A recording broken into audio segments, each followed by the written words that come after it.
जय श्री कृष्णा। राधे राधे। जय हो शंकर भगवान की जय, जय हो माता पार्वती जी की जय। आप सभी के ऊपर भगवान महादेव और माता पार्वती जी का आशीर्वाद हमेशा बना रहे। आइए अब हम श्रावण मास का तीसरा अध्याय और तीसरे दिन की पुण्य फल देने वाली कथा का श्रवण करते हैं।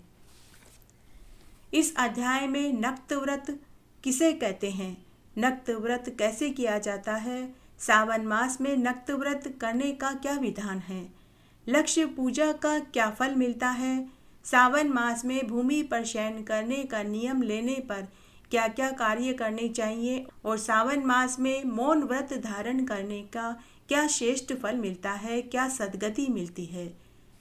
सावन मास में लक्ष्य पूजा की क्या विधि है, कैसे इस व्रत को पूरा करना चाहिए, साथ ही सावन मास में किसी प्रिय वस्तु का त्याग करने पर क्या फल मिलता है, भगवान महादेव का पंचामृत से अभिषेक करने से कौन से फल की प्राप्ति होती है, यह सारा विधान इस अध्याय में आएगा। आइए सबसे पहले हम सावन मास का तीसरा अध्याय सुनते हैं। सनत कुमार भगवान महादेव से बोले कि हे ईश्वर, व्रतों के विषय में कृपया करके आप विस्तार से बताइए। तब महादेव जी सनत कुमार से बोले कि हे सनत कुमार, सावन मास में जो एक एक समय भोजन करता है उन्हें पूरे मास नक्त व्रत करने का फल प्राप्त होता है। सूर्यास्त के पूर्व 3 घड़ी संध्या कहलाती है। सूर्यास्त के समय भोजन, मैथुन, निद्रा व स्वाध्याय यह चारों कार्य वर्जित होते हैं। गृहस्थियों तथा सन्यासियों के लिए नक्त व्रत के समय का जो विधान है वह तुम मुझसे सुनो। सन्यासियों के लिए जब सूर्य मंद पड़ जाए और अपनी ही छाया दुगुनी हो जाए उस समय भोजन करना चाहिए। सन्यासी के लिए रात्रि का भोजन करना निषिद्ध है और दिन के 8वें भाग को ही उपयुक्त बताया है। गृहस्थ रात्रि के समय भी भोजन कर सकता है। सन्यासियों, विधवा स्त्रियों, विधुर पुरुषों को दिन में ही नक्त भोजन करने का विधान है, किंतु विदुर पुरुष के यदि पुत्र हो तो वह रात्रि को भोजन कर सकता है, क्योंकि वह भी गृहस्थ के समान ही माना जाता है। सावन मास में नक्त व्रत करने वालों को सद्गति प्राप्त होती है। अब मैं तुम्हें इसकी विधि कहता हूँ। हे सनत कुमार, तुम ध्यान से चित्त लगा कर के सुनो। सावन मास की प्रतिपदा को प्रातः काल उठकर यह संकल्प करना चाहिए कि मैं संपूर्ण सावन मास में संयम पूर्वक रहते हुए प्रतिदिन उठकर स्नान करूंगा, नक्त व्रत करते हुए भूमि पर शयन करूंगा और सभी मानव जाति पर दया का भाव रखूंगा। हे प्रभु, यदि यह व्रत पूर्ण होने से पहले ही मेरी मृत्यु हो जाए तो मेरा यह व्रत पूर्ण ही समझा जाए। इस प्रकार से विद्वान पुरुष संकल्प करके ही सावन मास का स्नान और व्रत प्रारंभ करते हैं। नक्त व्रत करने वाला प्राणी मुझे सबसे अधिक प्रिय है। इसके साथ ही पूरे मास ब्राह्मण के द्वारा या सोम अति रुद्र, महारुद्र या रुद्र से प्रतिदिन जो अभिषेक करता है, क्योंकि मुझे जलधारा से सिंचन अति प्रिय है, अथवा रुद्र से प्रतिदिन हवन करें। जो वस्तु अपने उपयोग या भोजन में सबसे अधिक प्रिय हो उसे ब्राह्मण को दान में देकर उसका जो त्याग करता है और पूरे सावन मास में वह उस वस्तु को नहीं खाता तो मैं उसको सभी सिद्धियां सुलभ करा देता हूँ। हे सनत कुमार, अब मैं तुम्हें लक्ष्य पूजा की विधि बताता हूँ। लक्ष्मी की कामना करने वाला बिलपत्रों से मेरी पूजा करे। शांति चाहने वाला दुर्वा से, दीर्घायु की कामना करने वाला चंपा के फूलों से, हरि भगवान की और मेरी पूजा करे। विद्या चाहने वाले छात्र को मल्लिका और चमेली के फूलों से मेरी पूजा करे। भगवान विष्णु और महादेव जी तुलसी चढ़ाने से सबसे अधिक प्रसन्न होते हैं। पुत्र की कामना करने वाला मनुष्य कटेरी के पुष्पों से तथा अन्य विपत्तियों के नाश के लिए श्रेष्ठ धान्य से मेरा पूजन करें। इस प्रकार लक्ष्य पूजा करने से मैं प्रसन्न हो जाता हूँ। तत्पश्चात उद्यापन के लिए सुंदर मंडप बनावे, मंडप के तीसरे भाग में वेदी बनावे और पुण्य हासन करके आचार्य का वर्णन करे। उस मंडप में सारी रात गीत, संगीत तथा वेद मंत्रों से जागरण करें। वेदी पर चतुर्लिंग तोभृद बनाएं, उसके मध्य में चावलों का कैलाश बनावें तथा उस पर तांबे का कलश स्थापित करें। कलश पर पंच पल्लव रख कर एक छोटा सा वस्त्र रख दें। उस पर शिव पार्वती की अर्थात मेरी और गौरा की स्वर्ण की मूर्ति स्थापित करें। पंचामृत से स्नान करवाकर उस मूर्ति का पूजन करें। उस पर धूप दीप नैवेद्य समस्त सामग्री चढ़ाकर रात्रि के समय गीत संगीत नृत्य वेद मंत्रों का उच्चारण करते हुए जागरण करना चाहिए। प्रातः काल उठकर नित्य कर्म से निवृत्त होकर वेदी बनाकर तिल घी और खीर से मूल मंत्र गायत्री मंत्र शिव सहस्त्र नाम पढ़कर हवन करें। जिस मंत्र से पूजन किया जाए उसी मंत्र से हवन करके शक्कर घी से युक्त चरु आदि से आहुति देवें। उसके बाद पूर्णाहुति देकर हवन संपन्न करें। वस्त्र आभूषण दक्षिणा आदि देकर आचार्य का सत्कार करें। जिस वस्तु से शिवजी की पूजा अर्थात मेरी पूजा की जाए उन सब का दान जरूर करें। अन्य ब्राह्मणों को दक्षिणा दें। शिवजी की अर्थात मेरी स्वर्ण की प्रतिमा बनाकर लक्ष्य पूजा करें। यदि 1 मास तक अखंड दीपक जलाया है तो स्वर्ण का दीपक या चांदी का दीपक अवश्य दान करें।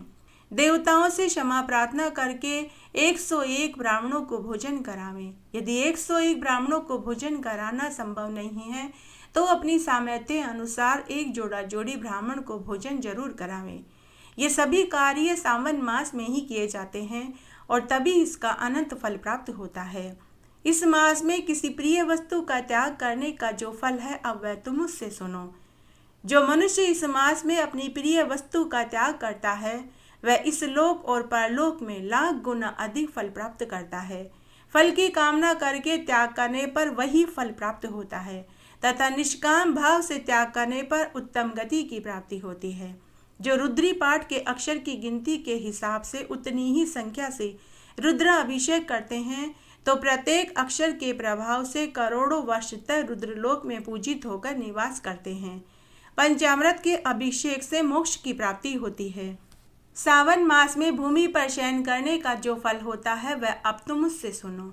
श्रावण मास में जो मनुष्य भूमि पर शयन करने का संकल्प लेता है तो शयन करने वाले को मूंगा अथवा हाथी दांत या चंदन से निर्मित अनेक रत्नों से जड़ा अति कोमल गरुड़ चिन्ह से युक्त उत्तम वस्त्र व रुई से भरे गद्दों वाली सुंदर व झालरदार तकियों से युक्त शैया सुंदर स्त्री सहित व रत्नों के दीपक से युक्त उसे सुख प्राप्त होता है।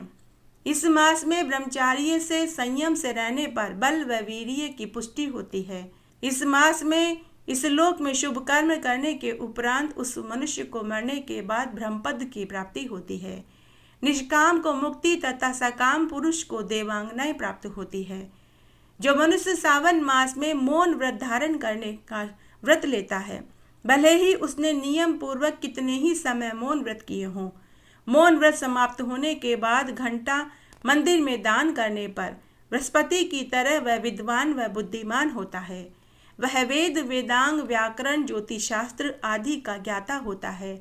उस व्यक्ति के साथ कोई कलह आदि नहीं होता। अतः मौन व्रत को सर्वश्रेष्ठ व्रत कहा गया है। आइए अब हम सावन मास में भगवान महादेव की इस पवित्र कथा को सुनते हैं।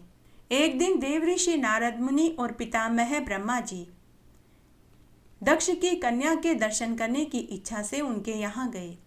ब्रह्मा जी ने भगवती सती से कहा, जो केवल तुम्हें ही चाहते हैं, तुम्हारे मन में भी जिसको पति रूप में प्राप्त करने की अभिलाषा है, उन्हीं महादेव जी की तुम्हें तपस्या करनी चाहिए। ऐसा कहकर ब्रह्मा जी देवऋषि नारद जी के साथ अपने लोक में चले गए। युवा अवस्था में प्रवेश करते ही भगवती सती अपनी माता वारिणी से अनुमति लेकर महेश्वर शिव को पति रूप में प्राप्त करने के लिए तपस्या करने के लिए घने वन में चली गई। तपस्या करती हुई सती मूर्तमती सिद्धि के समान दिखाई देने लगी। अनेक प्रकार के उपचार द्वारा महेश्वर की साधना में वह इस तरह लीन हो गई कि उन्हें अपने शरीर का भी ध्यान नहीं रहा। भगवान विष्णु के साथ सभी देवताओं ने कैलाश पहुंचकर भगवान महादेव से कहा कि हे महेश्वर, महातेजस्वनी सती आपको पति रूप में प्राप्त करने के लिए कठोर तपस्या कर रही है। अतः हम लोगों की प्रार्थना है कि आप उन्हें पत्नी रूप में स्वीकार करें। देवताओं की प्रार्थना सुनकर भगवान महादेव सती के सामने प्रकट हो गए। उनकी अंग कांति करोड़ों कामदेवों को लज्जित कर रही थी। भगवती सती के सौंदर्य के धाम महेश्वर शिव की वंदना की। उस समय उनका मुख नारी सुलभ लज्जा के कारण झुका हुआ था। महादेव जी ने कहा कि हे उत्तम व्रत का पालन करने वाली सती, मैं तुम पर अति प्रसन्न हूँ। इच्छा अनुसार तुम कोई वरदान मांगो, तुम्हारा कल्याण होगा। तब सती बोली कि हे प्रभु, यदि आप मुझ पर प्रसन्न हैं तो वैवाहिक विधि से मेरा प्राणी ग्रहण करके मुझ दासी को कृतार्थ करें। तब भगवान महादेव ने कहा कि ऐसा ही होगा, और ऐसा वरदान देकर परमेश्वर अंतर्ध्यान हो गए। उसके पश्चात शुभ लग्न शुभ मुहूर्त में प्रजापति दक्ष ने हर्षपूर्वक अपनी पुत्री सती का हाथ भगवान शंकर के हाथों में दे दिया। महेश्वर शिव को अपनी कन्या प्रदान करके दक्ष कृतार्थ हो गए। समस्त देवताओं और ऋषि मुनियों के आनंद की सीमा नहीं रही। विवाह के बाद दक्ष से विदा लेकर शिव के साथ महादेव कैलाश लौट आए। समस्त संसार सती और शिव के इस दिव्य मिलन से आनंदित हो रहा था। तब एक समय की बात है, भगवान रुद्र सती के साथ दंडकारण्य वन से होकर गुजर रहे थे। वहां उन्होंने लक्ष्मण सहित भगवान राम को देखा, जो रावण द्वारा छल पूर्वक हरण की गई अपनी प्यारी सती सीता को ढूंढते हुए वन में इधर उधर भटक रहे थे। विरह से व्याकुल श्री राम उच्च स्वर में हे सीते पुकारते हुए विलाप कर रहे थे। उस समय भगवान महादेव ने बड़ी श्रद्धा से नतमस्तक होकर जय सच्चिदानंद कहकर उन्हें प्रणाम किया। परमेश्वर शिव की यह लीला देखकर सती को बड़ा आश्चर्य हुआ। उन्होंने भगवान शंकर से पूछा कि हे प्रभु, भक्त के समान इतना विनम्र होकर आप इन दोनों राजकुमारों को क्यों प्रणाम कर रहे थे? महेश्वर ने कहा कि हे देवी, ये दोनों साधारण राजकुमार नहीं हैं। इनका उदय सूर्य वंश के महाप्रतापी राजा दशरथ के यहाँ हुआ है। ये दोनों साक्षात भगवान विष्णु और शेष हैं, जो श्री राम और लक्ष्मण के रूप में सृष्टि के कल्याण के लिए नर लीला कर रहे हैं। परंतु शिव की माया से मोहित सती के मन में उनकी बातों पर विश्वास नहीं हुआ। तब भगवान महादेव ने कहा कि हे सती, यदि तुम्हें मेरी बात पर यकीन नहीं तो समझाकर इनकी विवेक की परीक्षा लेकर आओ। तब तक मैं यहाँ वटवृक्ष के नीचे तुम्हारी प्रतीक्षा करता हूँ। सती मोहवश सीता का रूप धारण करके श्री राम की परीक्षा लेने के लिए पहुँच गई। रघुकुल नंदन श्री राम सब कुछ जानते थे। उन्होंने सती को प्रणाम किया और हंसते हुए बोले कि हे देवी, हे पार्वती, आप अकेली इस वन में क्या कर रही हैं? भगवान महादेव कहाँ हैं और आपने यह रूप क्यों धारण किया है? यह सुनकर सती लज्जित हो गई और उन्हें प्रणाम करके वापस शंकर भगवान के पास लौट आई। महादेव जी ने सती से पूछा कि हे देवी, तुमने भगवान श्री राम की परीक्षा किस तरह ली? सती ने झूठ बोलते हुए कहा कि प्रभु, मैंने कोई परीक्षा नहीं ली, मैं उन्हें प्रणाम करके लौट आई। अंतर्यामी महादेव जी ने ध्यान लगाकर सती के सारे चरित्र को जान लिया और मन ही मन वे सती से विरक्त हो गए। तब एक बार दक्ष ने बहुत बड़े यज्ञ का आयोजन किया। देवताओं को उत्साहपूर्वक उस यज्ञ में जाते हुए सती ने देखा तो वे महादेव जी से पूछने लगी कि हे प्रभु, ये सभी देवी देवता कहाँ जा रहे हैं? महादेव ने कहा कि हे देवी, तुम्हारे पिता दक्ष ने एक विशाल यज्ञ का आयोजन किया है, ये सभी देवी देवता वहीं जा रहे हैं। तब सती ने कहा कि हे प्रभु, हमें भी जाना चाहिए। महादेव जी ने कहा कि तुम्हारे पिता मुझसे द्रोह करते हैं, उन्होंने हम दोनों को यज्ञ में नहीं बुलाया है।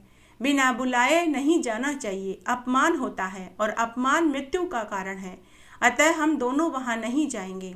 भगवान शंकर के बार बार मना करने पर भी सती नहीं मानी। तब महेश्वर ने अपने 60,000 गणों के साथ सती को दक्ष के यज्ञ में भेज दिया। यज्ञ में भगवान शिव का भाग न देखकर सती अत्यंत ही क्रोधित हुई और उन्होंने अपने शरीर को वहीं योग अग्नि में जलाकर भस्म कर दिया, जिसके कारण चारों तरफ हाहाकार मच गया। रुद्रगण कुपित होकर यज्ञ को नष्ट करने लगे, परंतु भृंगु ऋषि ने रक्षा मंत्र से यज्ञ की रक्षा करी। भगवती सती के योग अग्नि में जलकर भस्म हो जाने का समाचार शिवगणों ने जाकर भगवान महादेव को सुनाया। शिवगणों ने महादेव जी से कहा कि हे महेश्वर, दक्ष बड़ा ही दुरा आत्मा और घमंडी है। उसने वहां पहुंचते ही देवी सती का अपमान किया। उस दुष्ट ने यज्ञ में आपका भाग नहीं दिया। यज्ञ में आपका भाग न देकर सती क्रोधित हो गई और पिता दक्ष की निंदा करते हुए योग अग्नि में जलकर भस्म हो गई। हम लोगों ने उस यज्ञ को नष्ट करने का बहुत प्रयत्न किया, परंतु भृंगु मुनि ने अपने मंत्रों से यज्ञ की रक्षा करी है। हे महाप्रभु, दक्ष तथा उसके सहयोगियों ने घमंड में चूर होकर आपका अपमान किया। अब जैसी आपकी इच्छा है वैसा बताइए, हम करने को तैयार हैं। इस अध्याय में आज मैं आपको उगना महादेव जी की एक पौराणिक कथा सुनाने जा रही हूँ। आइए यह सत्य कथा सुनते हैं। महाकवि विद्यापति मैथिली एक विख्यात कवि थे। वे भगवान महादेव जी के परम भक्त थे। उन्होंने भगवान महादेव पर अनेक कविताएं, छंद, गीत आदि की रचना करी। विद्यापति कवि की भक्ति का अंदाजा इस बात से लगाया जा सकता है कि उनकी भक्ति की शक्ति से प्रभावित होकर खुद महादेव जी उनके घर दास बनकर आए, ताकि उनकी कविताओं, छंदों, गीतों को और रचनाओं को सुन सके। तब महादेव जी महाकवि विद्यापति के घर पहुँचे और उनसे रहने और खाने का ठिकाना मांगा। तब कवि विद्यापति ने पूछा कि अरे भाई, तुम कौन हो, कहाँ से आए हो? तब महादेव जी बोले कि मेरा नाम उगना है। मेरी पत्नी पर्वतिया ने मुझे घर से निकाल दिया है। न तो मेरे पास रहने का ठिकाना है और नहीं खाने का। कृपया करके आप मुझे अपने घर में रख लीजिए। आपके घर बाहर के सभी काम कर दिया करूँगा। बदले में आप मुझे अपने घर के एक कोने में रहने का स्थान दे देना।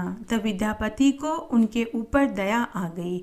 उन्होंने महादेव जी को काम पर रख लिया। तब भगवान महादेव विद्यापति कवि के सभी काम करने लगे। साथ ही गाय भैंसों को चराने जाते, उन्हें नहलाते, दूध दूहते, चारा पानी करते, गोबर पोठा उठाते, खेती के काम में भी हाथ बटाते और रात्रि में भांग पीकर विद्यापति कवि की कविताएं, छंदों, गीतों और रचनाओं को सुनने का आनंद उठाने लगे।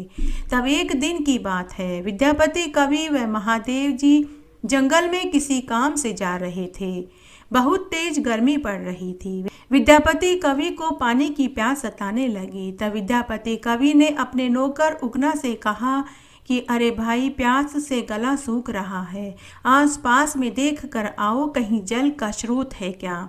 तब उगना जल ढूंढने के लिए वन में इधर उधर चला गया, लेकिन उन्हें कहीं भी जल का स्रोत नहीं मिला। तब महादेव जी को एक उपाय सूझा। उन्होंने आगे जाकर अपनी जटाएं खोली और उसमें से गंगा जल से एक लोटा भरा और लाकर विद्यापति कवि को दे दिया। कवि ने जैसे ही पानी पिया तो उन्हें उस जल में गंगा जल का स्वाद आया। उन्होंने अपने नौकर से पूछा कि तुम्हें ये जल कहाँ से मिला? तो उगना ने झूठ ही कह दिया कि हुजूर, आगे जाकर एक नदी है, मैं यह जल उस नदी में से ही लाया हूँ। लेकिन विद्यापति कवि को अपने नौकर की बात पर भरोसा नहीं हुआ। उन्होंने कहा कि चलो, तुम मुझे चल कर वह नदी दिखाओ। तब उनका नौकर विद्यापति कवि को लेकर इधर उधर भटकने लगे। कभी कहते कि इस तरफ है, कभी कहते कि नदी उस तरफ है। विद्यापति कवि को समझते देर नहीं लगी। वे तुरंत समझ गए कि यह उगना और कोई नहीं, स्वयं भगवान महादेव जी हैं। वे भगवान महादेव जी के चरणों में गिर पड़े। तब भगवान महादेव जी ने विद्यापति कवि को साक्षात दर्शन दिए। तब महादेव जी ने विद्यापति कवि से कहा कि मैं अभी कुछ दिन और आपके साथ आपके घर पर रहकर आपकी कविताओं, छंदों को सुनने का आनंद प्राप्त करना चाहता हूँ। लेकिन मेरी एक शर्त है, आप मेरी असलियत किसी को नहीं बताएंगे। जिस दिन भी आपने मेरी असलियत किसी को बताई, मैं उसी समय अंतर्ध्यान हो जाऊँगा। उसके बाद वे घर में पहुँचे। लेकिन अब विद्यापति का स्वभाव बदल गया। वे कोई भी काम उगना से नहीं करवाते थे, लेकिन उनकी पत्नी उगना से बहुत काम करवाती। एक दिन उनकी पत्नी ने उगना से कहा कि तुम जंगल से लकड़ियाँ काट कर लाओ, घर में भोजन बनाने के लिए लकड़ियाँ खत्म हो रही है। तब विद्यापति कवि ने अपनी पत्नी से कहा कि भगवान, इस बेचारे से इतना काम मत करवाओ, लकड़ियाँ जंगल से मैं काट कर लाता हूँ। यह सुनते ही उसकी पत्नी को बड़ा अजीब लगा। उन्होंने अपने पति से कहा कि आजकल आप अपना कोई भी काम इससे नहीं करवाते हैं। आपने इस नौकर को सिर चढ़ा रखा है। यह पूरे पूरे दिन और रात भांग पीकर पड़ा रहता है। यह नौकर है, आप मालिक हो, लकड़ियाँ तो यही काट करके लाएगा। तब महादेव जी जंगल में लकड़ियाँ लेने के लिए गए, मगर भांग के नशे में वे शाम को लकड़ियाँ लाना भूल गए। घर पर विद्यापति की पत्नी पहले से ही गुस्से में भरी बैठी हुई थी। जब उसने उगना को खाली हाथ आया देखा तो विद्यापति की पत्नी ने जलती लकड़ी से उगना की खूब पिटाई करी। जब विद्यापति कवि ने देखा तो उनसे रहा नहीं गया और वे बोले कि अरे भगवान, इस बेचारे को मत मारो, ये मेरे प्रभु भगवान महादेव जी हैं। ऐसा परिचय देते ही भगवान महादेव अंतर्ध्यान हो गए। भगवान महादेव के चले जाने के बाद कवि ने घर बार सब छोड़ दिया और वे वन में जाकर महादेव जी की खोज में निकल पड़े। उन्होंने अन्न जल सब त्याग दिया, सिर्फ उगना उगना के नाम की रट लगाने लगे। उसकी ऐसी भक्ति देखकर महादेव जी ने उन्हें दर्शन दिए और कहा कि अब मैं तुम्हारे साथ नहीं रह सकता, लेकिन मेरा प्रतिबिंब प्रतीक चिन्ह के रूप में हमेशा हमेशा शिवलिंग के रूप में यहाँ विराजमान रहेगा। तभी वहाँ एक शिवलिंग प्रकट हो गया जो उगना महादेव जी के नाम से प्रख्यात हुआ। इस तरह आज मैंने आपको इस अध्याय में उगना महादेव जी की एक पौराणिक कथा सुनाई। आशा करती हूँ यह आपको जरूर पसंद आएगी। तब सनत कुमार महादेव जी से बोले कि हे भगवान, सावन मास में कौन कौन से नियम होते हैं, कृपया आप उसे भी सुनाइए। तब महादेव जी बोले कि हे सनत कुमार, प्रत्येक मनुष्य को सावन मास में मेरी पूजा के साथ ब्राह्मणों को भोजन कराकर दान दक्षिणा जरूर देनी चाहिए, क्षमा सत्य को धारण करे और पूरे सावन मास में मेरे शिवालयों में भजन कीर्तन करे, लोभ चोरी पर निंदा से बचे, ब्रह्मचार्य का पालन करे और सावन मास में एक समय शाकाहारी भोजन करे। जो ऐसा करता है उन्हें अनंत कोटि गुना फल मिलता है। वाणी मन कर्म से दूसरों को दुख न पहुंचावे, सत्य धर्म का पालन करे, कायिक वाचिक मानसिक किसी तरह से भी हिंसा न करे, दूसरे का धन न लेवे, दूसरे का अन्न न खावे। जो मनुष्य सावन मास में इन नियमों को धारण करता है उनके सभी पाप नष्ट हो जाते हैं। सनत कुमार महादेव जी से पूछने लगे कि हे भगवान, सावन मास की अंतिम 5 तिथियां क्यों अधिक महत्वपूर्ण हैं? तब भगवान महादेव बोले कि हे सनत कुमार, हे ब्रह्मपुत्र, सावन मास की द्वादशी चतुर्दशी पूर्णिमा तिथि मुझे सबसे अधिक प्रिय है। ये तिथियां सभी सिद्धियों को देने वाली है। जो मनुष्य इन तिथियों में नर्मदा नदी के तट पर जाकर स्नान जप तप दान करता है उन्हें पूरे सावन मास के स्नान का फल मैं प्रदान कर देता हूँ।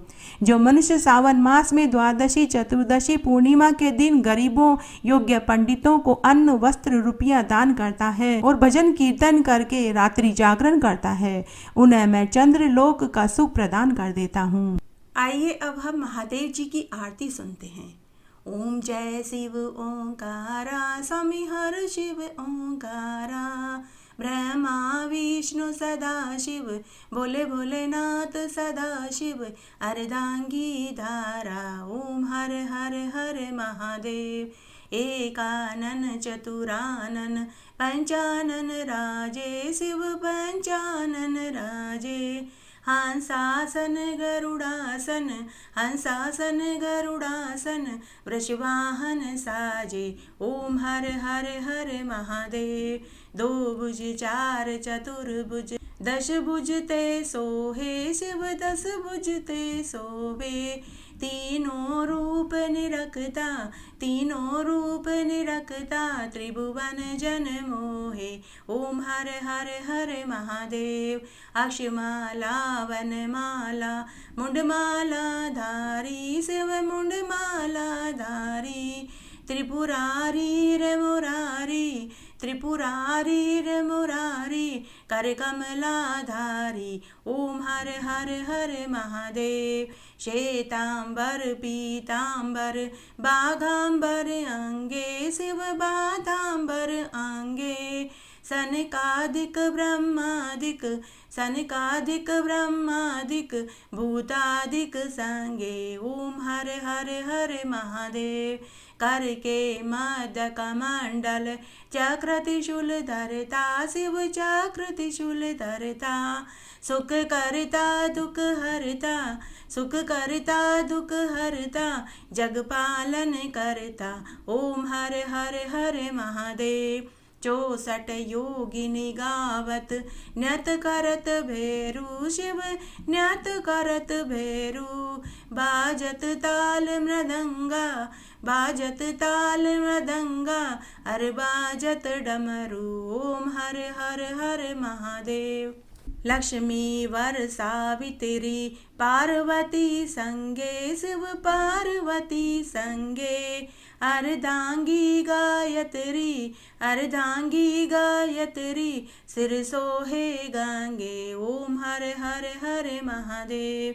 काशी में विश्वनाथ विराजे नंदो ब्रह्मचारी शिव नंदो ब्रह्मचारी।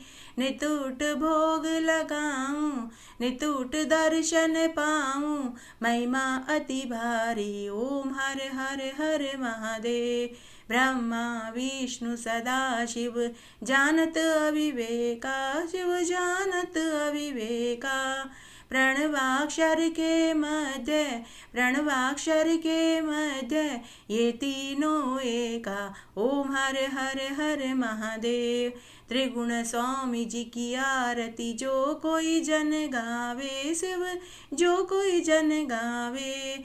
कहत शिवानंद स्वामी कहत भोलानंद स्वामी मन वांछित फल पावे। ओम हर हर हर महादेव। ओम जय शिव ओंकारा स्वामी हर शिव ओंकारा। शिव पार्वती का प्यारा शिव ओढ़त मृगशाला। शिव बरसत जलधारा शिव पीवत भंग प्याला। शिव पहनत मुंड माला। भोले भोलेनाथ सदा शिव काशी विश्वनाथ सदा शिव पार्वती का प्यारा। ओम हर हर हर महादेव। जय हो महादेव पार्वती जी की जय। इस तरह आज हमने श्रावण मास के महात्म्य का तीसरा अध्याय और तीसरे दिन की पुण्य फल देने वाली कथा का श्रवण किया। मेरे साथ बने रहने के लिए आपका धन्यवाद। आगे आने वाली कथा कहानी के लिए भी आप इसी तरह मेरे साथ बने रहें। धन्यवाद।